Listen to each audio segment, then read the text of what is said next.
Hello, this is Tony Dunlap from Savage Street and Savage Billiards Apparel Company. We're doing our first podcast today at the Fortune Star Bar and Grill in Portland, Oregon. We had two people we were doing an interview with today. One of them, Mike Grimm. Something came up with him. I hope everything's fine with him and his family. He wasn't able to make it. But we'll hope to get him on another episode. We do have Tarek Zaher here, and he's going to be conducting a personal one-on-one interview with us. And what we want to do first is we want to start with some stats from around Rose City Billiards League. Starting with Wichita Pub. They were the first place team was Josh and Steve Grimm's Dewey 8, or Dewey B, I guess, sorry about that. With Josh Marlin, Dewey Walls, Steve Hesmark, Craig Irwin, and Pat Riley. Good job to them. The male MVP for that league was Craig Irwin. The female MVP was Kim Tripp. Nice job, guys. Going over to Pub 181, the first place team was Hot Rod Sticks. With Tom Griffin, Ray Hamlis, John Smith, Brad Gowan, Dennis Wren, and Mark Edwards. Nice shooting. The male MVP was Bob Zach, and the female MVP was Ann Zach. A couple of real overachievers there. Good job to everybody. Fortune Star Lounge on Wednesday night, the first place team was Iron Man 5 with Ray Cunningham, Steve and Gene Kofer, Dave Bolby, and myself, Tony Dunlap. Good job to us. We worked hard for that. The male MVP was Dave Bolby. He shot dynamite right out of the first week and didn't look back. The female MVP was Tracy Cunningham. On Thursday night at Fortune Star, the first place team was Where Are You Drinking? With Jeff Wallace, Danny Burdick, Chief Smith, Dave McGowan, Rick Roth, and Izzy Lehman. Nice job. Male MVP was Ron Cook. Female MVP, once again, we've heard this name before, Tracy Cunningham. Good job. Good job, Tracy. River Roadhouse, first place team was Still Fake Chow with Jack Daniels, my favorite, Scott Bean, Jeff Martini, a lot of drink names on this team, Michael Franz, and Ian Fellner. Nice job, boys. Male MVP was Jack Daniels. Excellent. Female MVP was Tasha Hood. Nice. Well, let's get into some questions for old Tarek here. First off, thanks for having me. I feel quite a bit honored to have been chosen for this with all the great players in town. Thanks for having me here. Well, we'll see what we can do about having you on again. First of all, starting off, how did you get started in pool? Well, by happenstance, I was out on my 21st birthday at a bar, and I saw a pool table, and it had never quite clicked that bars are where the pool tables were. I'd always wanted to play, but never really found a way to do so. So when I saw them in the bars, I just picked up a cue and never put it down. About how long have you been playing? I'm 30 now, so just under 10 years. Who were you influenced? Well, in the beginning, the same influences we all have, Efren, Earl, the guys that pop up on YouTube when you just do a simple search for pool. As time grew on and I started to see the good players locally, that was even more of an inspiration because that was a more achievable level of play. You know, to watch Efren do his magic, it's almost almost a little demoralizing at times because you feel like there's so far to go. By watching the local players that have made a name for themselves, it really inspired me to try and do better. And now I think my biggest inspiration, aside from the local guys, probably Shane Bamboa. Yeah, he's always an inspiration to watch. He's an inspiration to everybody, but he has something special in his focus level, his concentration. There's so many talented guys, and he's still able to stay on top of all of this unbelievable talent the world has to offer because he has this next level of focus, and I really admire that. What's your most favorite thing about the game? My favorite aspect of the game is that it can be a creative outlet. It's never cut and dry. Every rack is different. Every pattern is different. You never approach the same table twice. You really never do. Same shots come up, but they always have to be struck a little bit differently. So it's ever challenging. You never stop learning, and it can be a great creative outlet for someone who maybe was artistic growing up and never pursued anything artful. Pool can be a very, very artful game that allows people to express themselves. My favorite part of the game. Yeah, you kind of took the words out of my mouth there. Yeah, that's my favorite part of the game, is you don't ever seem to play the same table twice. What's your least favorite thing about the game?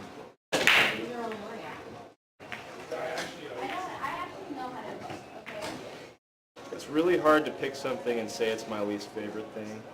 The most frustrating aspect of the game for me is overcoming the nerves and the pressure and knowing that you can do something, but allowing the moment to get to you and blundering something simple, or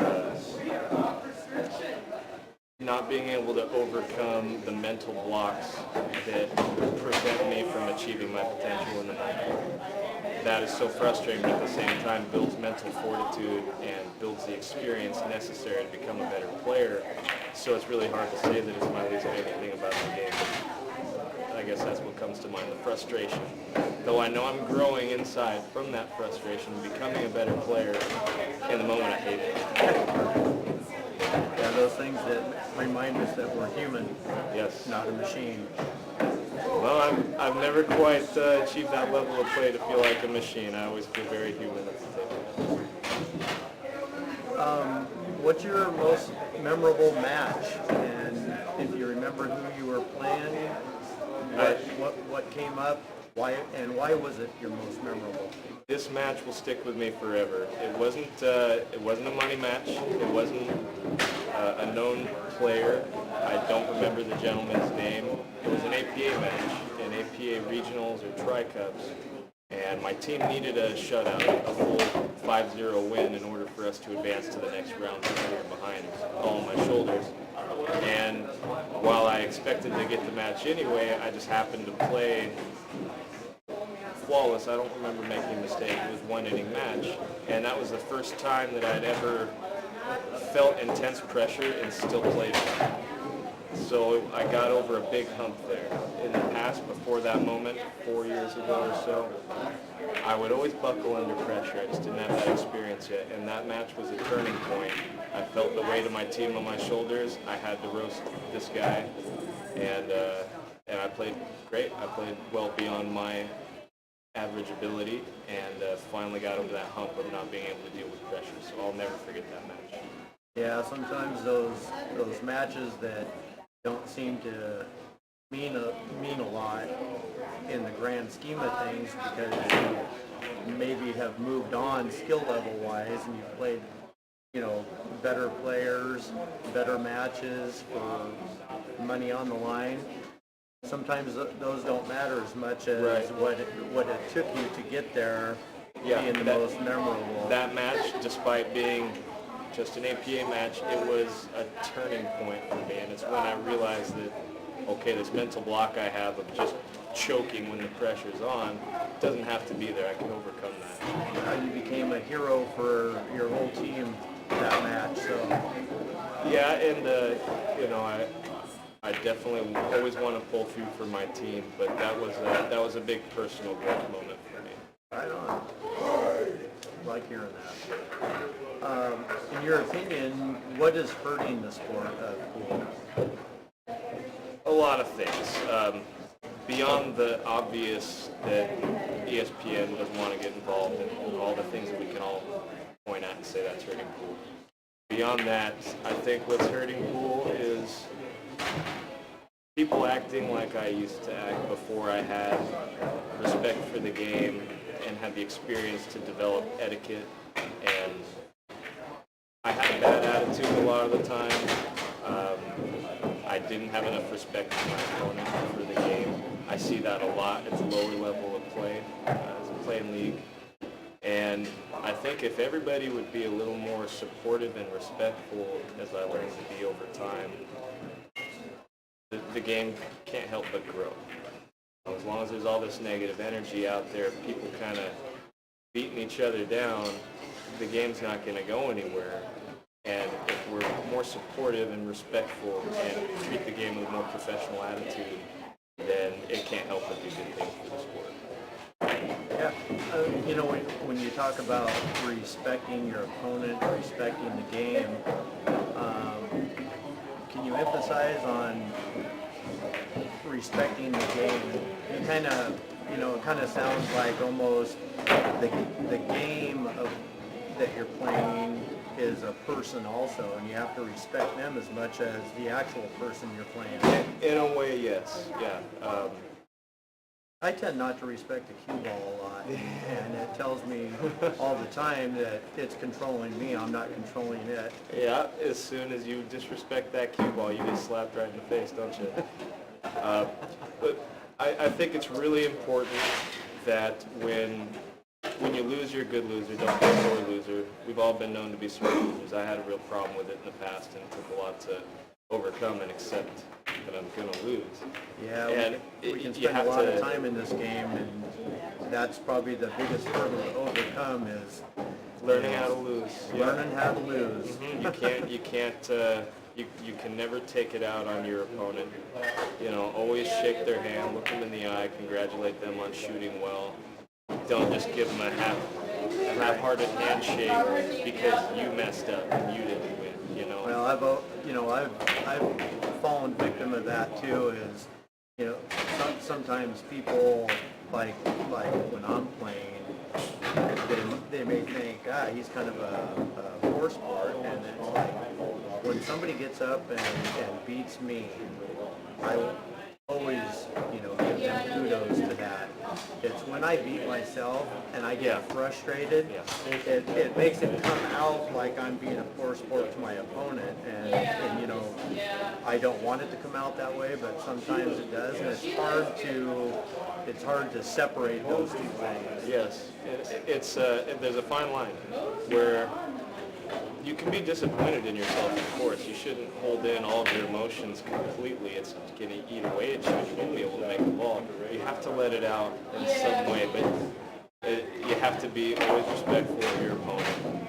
And don't get down on yourself to the point where your attitude is bringing bad energy to the people around you and to your opponent. Always try and have a positive influence. And I haven't always... I've been just as guilty as everybody else of having rough losses and bad matches. But over the last year,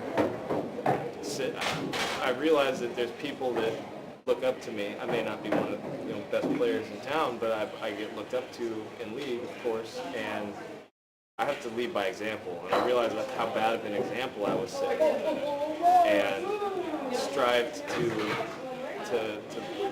learn to lose and to become a more respectful player. And I would like to see more of that from league players especially. It would help grow the sport.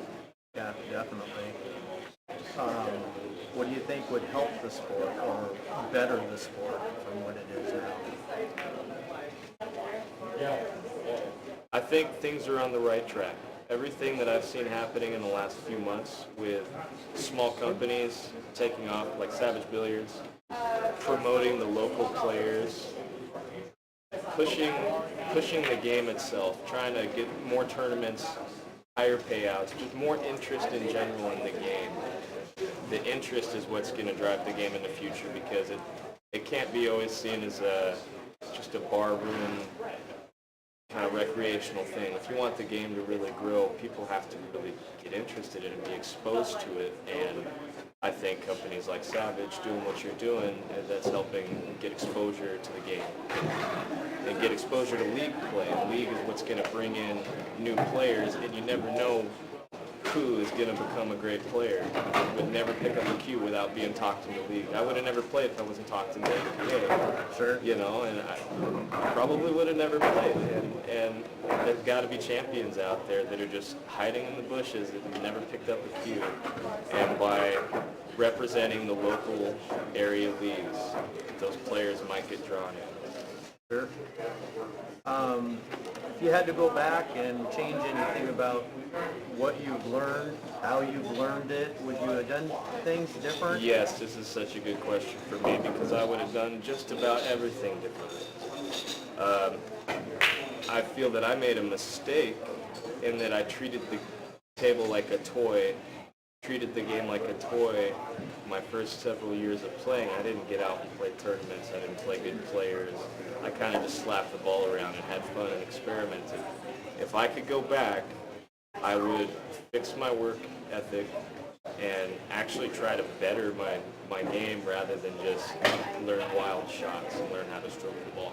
If I would have started working at it 10 years, it's fun to be fancy, it's fun to stroke the ball around, and it teaches you a lot, and those shots come up, and if you have those shots in your toolbox, then you can get out of trouble.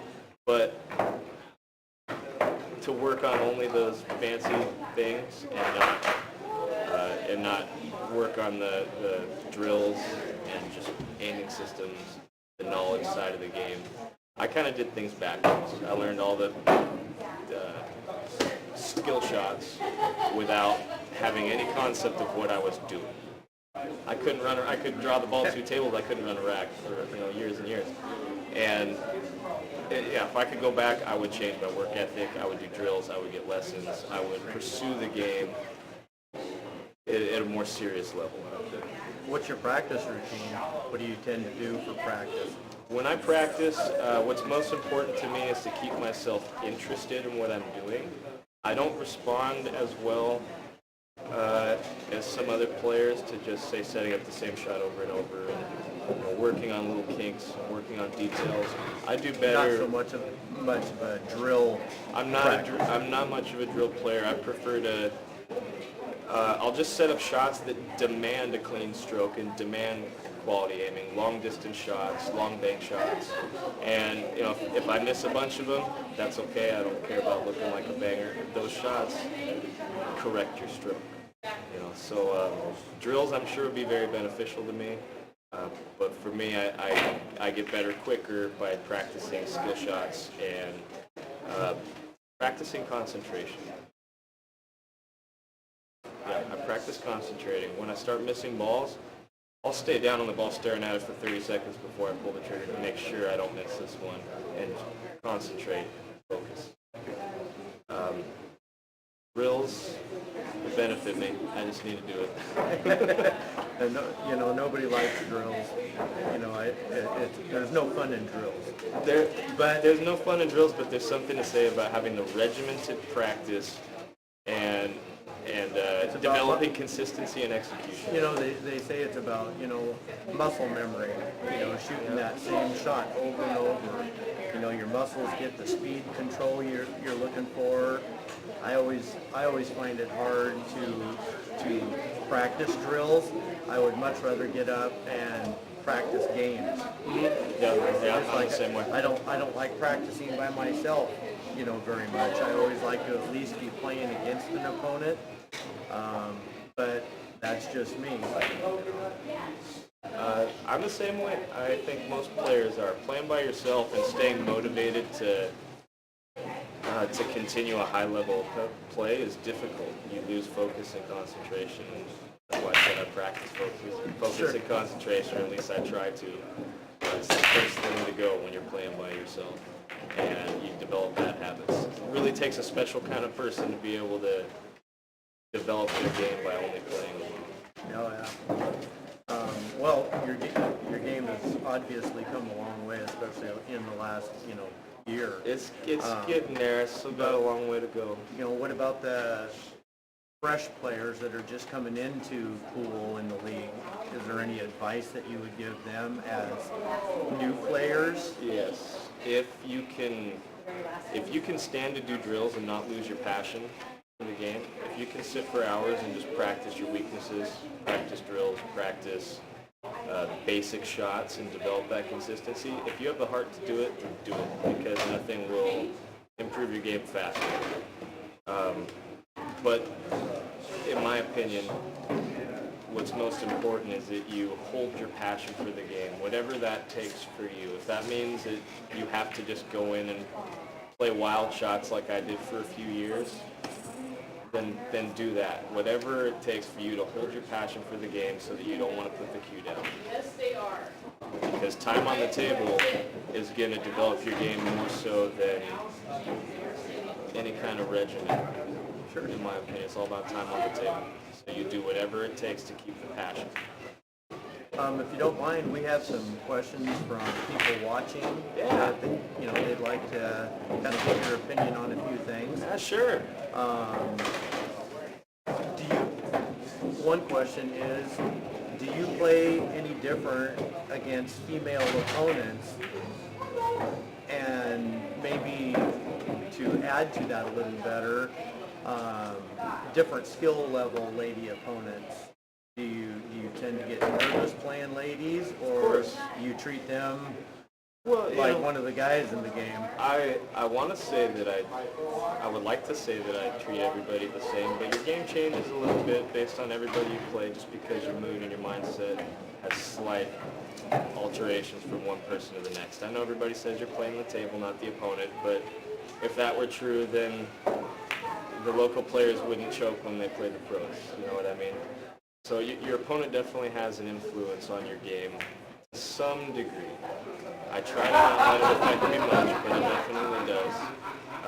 There's a little bit of, gosh, I certainly don't want to call it sympathy. It's not the right word, but there's part of me that's kind of hoping I miss a ball or hook myself or something so that they get to the table and get an opportunity to shoot. And I know that's the wrong way to think about the game. You got to have killer instinct and win all the time. But I can't deny that that thought is in the back of my mind. I'm always kind of hoping that I dog it and let my opponent gets to come to the table, unless I'm playing something really good, obviously. Or maybe, even if like a lady is kind of a fresh player, doesn't have the skill set that you maybe go for a bank shot. Oh, absolutely. Where a shot is maybe just a straight in shot, you go for a bank shot and maybe go for a little bit lower percentage to do what you were saying. Yes. Give them a fair shake at the table, Yes, but there's a fine line there where people take insult to that. Yep. If you have the out and they expect you to run out and then you try and bank a ball, or try and draw it around the table and you mess up, people really take insult to that. Yeah. And I hate that. I don't want to be insulting. I just want it to be fun for everybody. If I don't feel like the game is on the line, I don't feel like this mistake is going to cost me the game, then I'm happy if I make a mistake and they get to shoot. Sure. I remember how demoralizing it was when I was a new player and stepping up and playing somebody good and just getting roasted. That's tough. And just having somebody give you some shots and let you play a little bit, get a little more experience, I think that's important to help the new up-and-coming players have some motivation and actually want to play. Sure. Another question would be, if you could challenge one person in just a fun match with nothing on the line, just who would it be? You can play anybody. I gotta say Shane Bamboni. He's my hero. I thought you were going to say me, but Tony Dunlop is a close second on the list. Right. No, actually, I almost wanted to stay Steve Lingelbach or Paul Marquez. I respect them a lot. I very much respect their games, and I would like to play a long race with one of them just to see where I stand, you know, and see I'm sure that could be how many arranged games I pretty could easy. get. Pretty easy if I want to go and unload my wallet, you know. But Now, this is just for fun, remember? This isn't with nothing and that's on what the I'm line. saying. This If is it's a just fun match, match. if it's a fun match, I would love to play one of those two, or really any of the top guys in town, just to see where I stand and if I can hang or at least come. Probably Shane was the better. Yeah. No, really, if I got only one, I would be picking Shane, of course. If you could go back, another question here was, who is your toughest opponent to date that you can remember?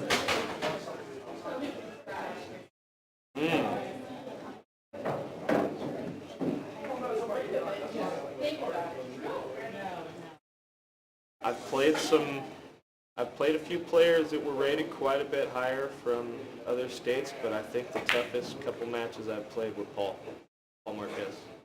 Again, he Yep. doesn't say me. Yeah, I played some guys in Vegas that were in the 730, 740 Fargo range. I mean, they were really strong players, and for whatever reason, I felt comfortable and played fine. I played okay and hung with them, but playing with Paul and the other top guys around town, it's a little nerve-wracking. I've had some rough matches against those guys. Definitely. Kind of what you just said about, you know, the Fargo rated players being much higher, like in the 700s. That leads me into one of our other questions is, how do you feel about the Fargo system in the game? Are you a fan of the Fargo rating? You know, I'm a fan of it as long as they don't take it so far as to make the majority of tournaments handicapped. I don't want to see everything turn into a handicap tournament where all of a sudden there's a level playing field. I don't agree with that. I think the best players that work the hardest and have the most drive and the best brain, the best stroke, those guys deserve to win the tournaments. If it turns into APA on a wide scale, you know, where you got your Pauls going to 7 and your lower players going to 3 and 4, and all of a sudden everybody's beating the top guys, I think that will only hurt the game. That being said, as long as they don't use it to overly handicap everything, then I don't see anything wrong with having a number rating system on everybody. I think it's a good thing. And I'm not opposed to handicapping as long as they keep it to a few tournaments. If it doesn't take over, yeah, keep it within reason. Don't let it get out of hand. Keep things where the cream rises to the top. Well, before we go to the table here, what's next for you? I mean, what's on your agenda? If people wanted to get in touch with you or see what's going on with you, where are they more than likely to run into you? Well, I've been going to Sam's lately, and I intend to spend a lot of time there. My plan, or goals rather, for the next year is to get as much time in as I can on the 9-foot table and try to rekindle my fire for the game and see if I can achieve whatever my potential is, you know, whatever level that is. Whether I'm capped out right now or whether I can become a top regional player, I don't know. I just want to see where I can take the game, so I'm going to approach it differently now and work hard, and I've changed my attitude toward the game. Now I just got to work hard and see where I can go with it. So people can find me at Sam's, or look me up on Facebook. I'm sure my phone number's on there. Call me, message me. If they want to empty their wallet, they can get a hold of you? Well, you know, there's plenty of guys in town that play pretty strong. So I wouldn't say come empty your wallet to me, but I'll spar with you. Right on. Well, I think we're going to go to the table and see what we can do over there, if you don't mind. All right.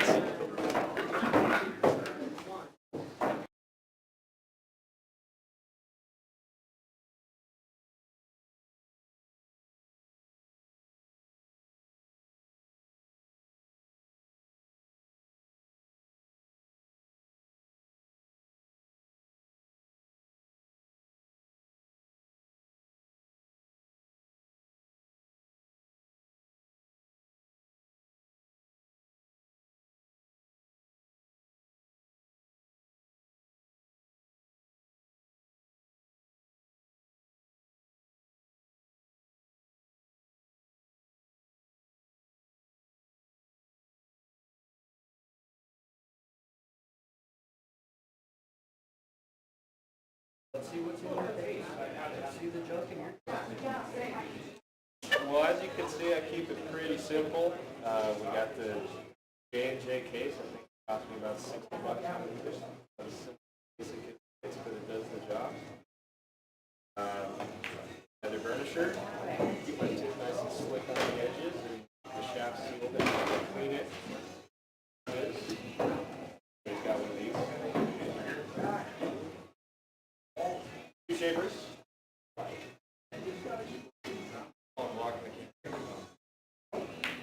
We got two shapers here. Both of them get used when my tip is fresh, and then I never touch it again. It just holds its roundness. A brake with the J&J brake cube. This is again very low cost, $84. I've had some high dollar brake cubes over this thing. It's a monster. Over $34. If any of you out there looking for the cheap brake cube, J&J. Playing cube. This shaft never gets used. It was one sent to me to try out, and it's got about a foot long ferrule on it. It drives me crazy. But it does play good, but I just can't stand that long ferrule. Change that Miyuchi. My playing cube's a Miyuchi. I play with the Pro shaft. I'm a big fan of this shaft. I didn't like it so much at first because it's got a softer hit. Like most players, I want a stiff, hard-hitting cue. After getting used to this, I feel like I cannot feel the cue ball with other cues. This shaft does something with the transfer of energy where I really feel like cue ball in my right hand. Feel the contact and a lot more precision than with maybe a harder hitting shaft. Do you find that Miyuchi has a lot more deflection than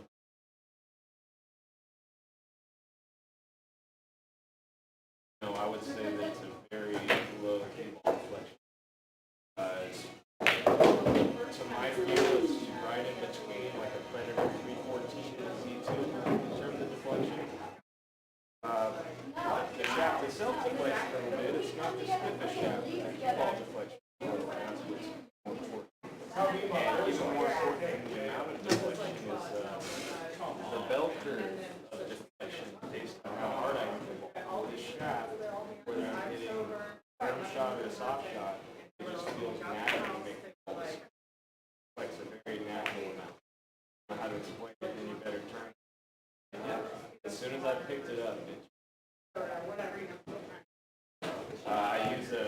right now I'm using a G2 soft tip. Got a clear pad under there, not a completely clear though.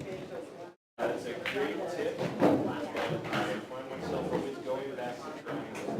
I try all the layered tips. I like the G2s, but I always go back to trying. Like Ray Cunningham, really good. Probably. well, either go over maybe what you do for a pre-shot routine? Sure.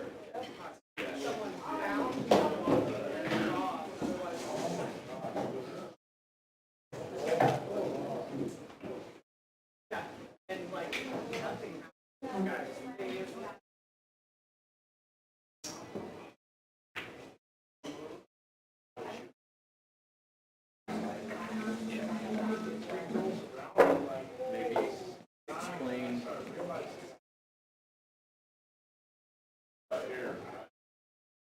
Now, I don't have a pre-shot routine in the same sense that most players do. I have a few things that I kind of go maybe a bad thing, maybe a good thing, but I just push through a little bit more and I feel when I allow myself to experience the shot, however it feels natural. I have no routine that's really shot. So it's a little bit different than that.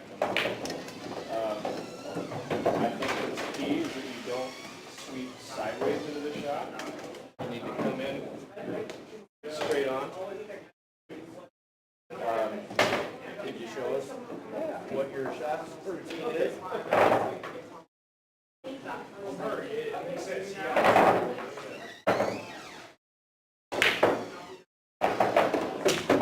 pretty fancy. Seemed to work good for you there. Did you call that? Yeah. Didn't call that one. My pre-shot routine varies from shot to shot, but what's important in my opinion is to stay down on the ball before you throw it. No frantic practice throws, nothing frantic, just hold your focus on the ball. And that's where I see a lot of players go wrong. They got their practice strokes right enough, and then they just pull the trigger out of nowhere. And I think it's key to still yourself. Well, to be still after you have decided how you're going to hit the ball and you feel comfortable in practice first. You still on the ball, then again on your backswing. Short pause that will allow you to focus in on your target. When you pause on your backswing, there's no more, am I going to hit the ball or am I not going to hit the ball? You realize it's go time. Backswing, pause, you're about to follow through. And just by having that knowledge that it's about to happen, it's about to hit the ball, it forces you to zone in on your point of aim. Really focuses your eyes, gives you something to concentrate. It just whereas you might be looking at the object ball otherwise, but not truly honed in and focused on it. That pause in the backswing. You mind throwing up a table full of ball and then just watch you hit it? Okay, sure.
Well, a little sloppy, but hey, it all works, right? I really appreciate that, and we had fun interviewing you. And what's coming up next for you? Oh, well, like I was saying, I'm going to spend some time at Sam's and work on my game and do my best over the next year to develop things to the point where maybe I can hang with the top guys in the area, or at least I will know where my potential is, and then pursue from there. Right on. Thanks for coming out and being with us on our first podcast. Thank you for having me, Tony. It was a lot of fun. You bet. Thank you. Don't forget, the Rose City Billiards tournaments are coming up in the month of May. keep an eye on them because there's a different one every weekend depending on what your Fargo rating is. So this has been our first podcast, and thanks for coming out and joining with us. Thank you.